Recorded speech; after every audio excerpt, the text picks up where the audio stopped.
my grandmother has had Alzheimer's for about 11 years.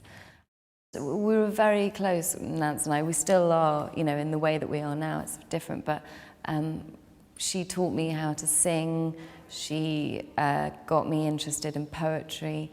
She was just a really, really warm, maternal, amazing person. You couldn't leave her house without a car full of stuff that she just volunteered to give you.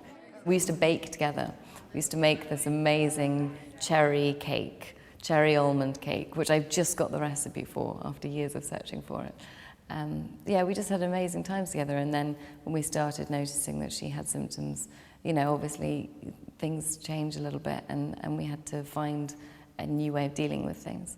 Maybe 6 years ago, she was still living at home, but it was getting to the point where she had to, you know, it was time for her to be in somewhere where she could be looked after all the time. And we sat down to have dinner, and my mother was there, and she looked at the knife and fork in front of her and the plate of food, and she couldn't understand how to use the knife and fork. And so we explained, and it was all fine. It was one of those sort of momentary. But then after dinner, she went to the piano and she just started playing the piano. And she played the piano for half an hour with both hands, which to me is genius because I can't do that. But, you know, it was amazing because music was just something that it just stays, so it resonates for such a long time. One of the ways that we communicate with her now is through music. But sometimes if she's distressed or if she's not communicating, if you play a piece of music, she'll start tapping her feet, or, you know, occasionally a little bit of song will come out.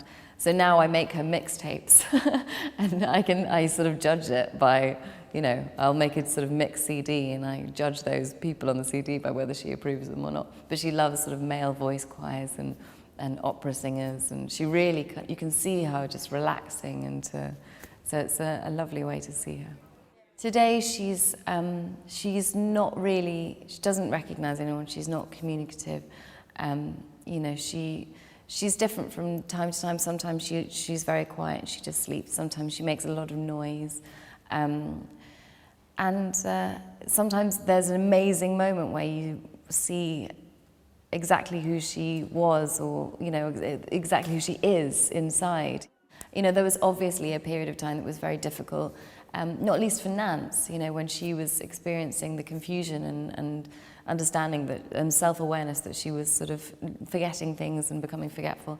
That was very difficult, but it's almost better now that she's sort of past that stage, and she's in a really amazing home that we love visiting because it's so vibrant and such a joyful place to be. There are very simple ways of just engaging with people and treating people with respect and spending time with them. I think time is probably one of the most valuable things.